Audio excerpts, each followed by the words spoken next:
Hello students, so let's start the previous chapter. मैंने आपको बताया था ह्यूमन डाइजेस्टिव सिस्टम के बारे में, ठीक है। हम लोग पढ़ रहे थे न्यूट्रिशन इन ह्यूमन बींग्स।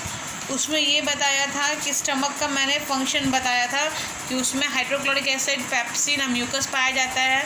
ये तीनों का क्या काम है ये बताया था। अब आगे चलते हैं। The exit of food from stomach. The mucus protect the inner lining of the stomach. बताया था कि हाइड्रोक्लोरिक एसिड जो होता है भोजन को एसिडिक बना देता है, ठीक है। पेप्सिन क्यों एसिडिक क्यों बनाता है कि पेप्सिन उसी पे वर्क करता है। पेप्सिन क्या है, एक तरह का एंजाइम होता है। हाइड्रोक्लोरिक एसिड प्रेजेंट होने के कारण वो स्टमक के वॉल को इरोडेड कर देता है, जिसका बचाव म्यूकस करता है, जो म्यूकस स्टमक में प्रेजेंट होता है। The exit of food from stomach is regulated by sphincter muscles which release into small amount into the small intestine. तो इसके बाद भोजन जो होता है स्फिंक्टर मसल्स क्या है, हॉलो मसल्स हैं, ठीक है।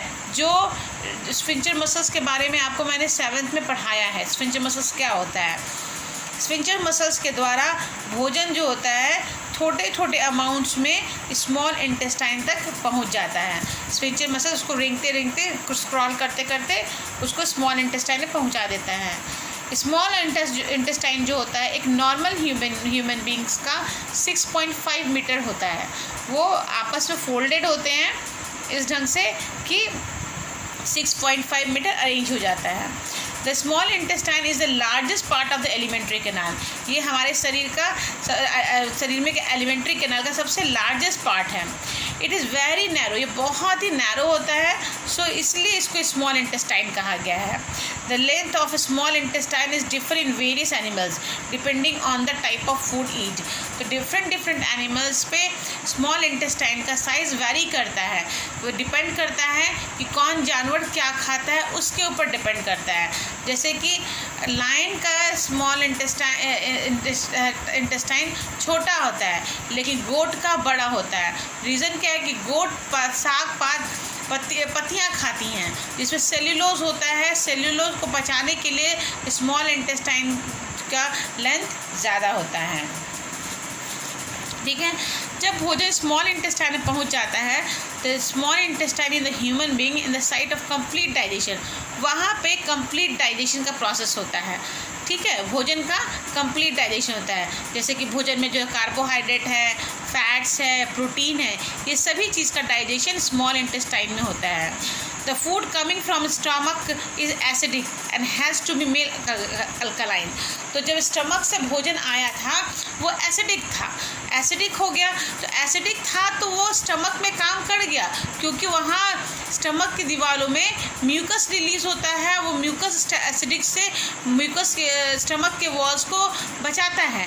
लेकिन स्मॉल इंटेस्टाइन में ऐसा कुछ नहीं होता है, इसलिए भोजन को एसिडिक से फिर से अल्कलाइन बनना होगा, ठीक है। Coming from the stomach is acidic and has to be alkaline, has to be made alkaline, उसको फिर से अल्कलाइन बनना होगा। For the pancreatic enzyme to act, अगर अल्कलाइन नहीं बनेगा तो उसके ऊपर पैनक्रियाटिक एंजाइम वर्क नहीं करेगा। Bile juice from the liver breaks the fat present in the food into the small globules which makes it easy। जो भी बाइल जूस होता है लीवर में प्रेजेंट होता है वो क्या करता है, फैट मॉलिक्यूल को छोटे छोटे ग्लोबुलेट्स क्या हुआ और छोटे ग्लोब्यूल्स हुए, ग्लोबुलेट्स और छोटे होते हैं मॉलिक्यूल, तो ग्लोब्यूल्स में कन्वर्ट करता है which make it easy to for enzyme to act on them. वो लीवर क्या, बाइल से निकला हुआ जो लीवर होता है, बाइल जूस जो लीवर से निकलता है वो क्या करते हैं, भोजन में हमारे जो भी फैट मॉलिक्यूल्स होते हैं वो बड़े बड़े मॉलिक्यूल्स में प्रेजेंट होते हैं। तो करता क्या है, उसको छोटे छोटे ग्लोब्यूल्स में कन्वर्ट करता है जिसके ऊपर पैनक्रियाटिक जूस वर्क कर सके, ठीक है। तो पैनक्रियास क्या करता है, हमारा पैनक्रियाटिक जूस को रिलीज़ करता है।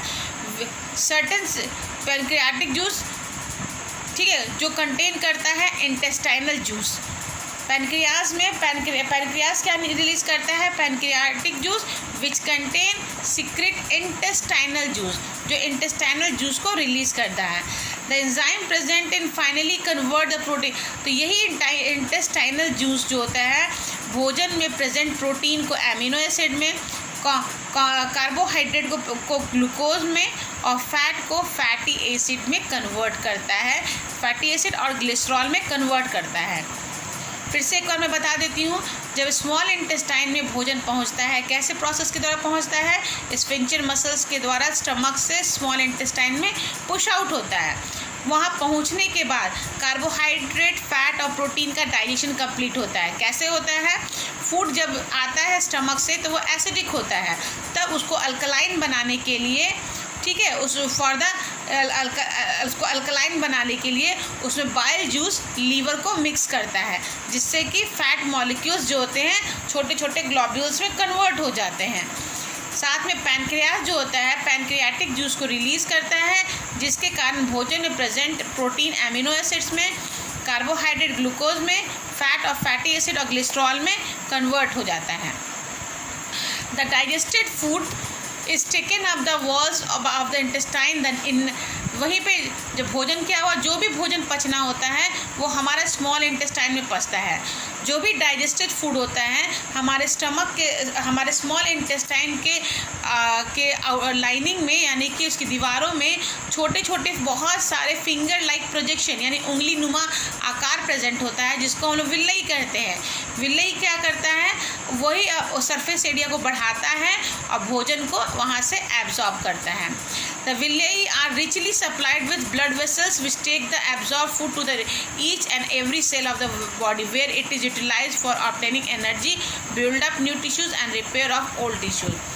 विल्लई क्या करता है? वो उसमें बहुत ज़्यादा मात्रा में ब्लड वेसल्स प्रेजेंट होते हैं, जो भोजन को पचाने के बाद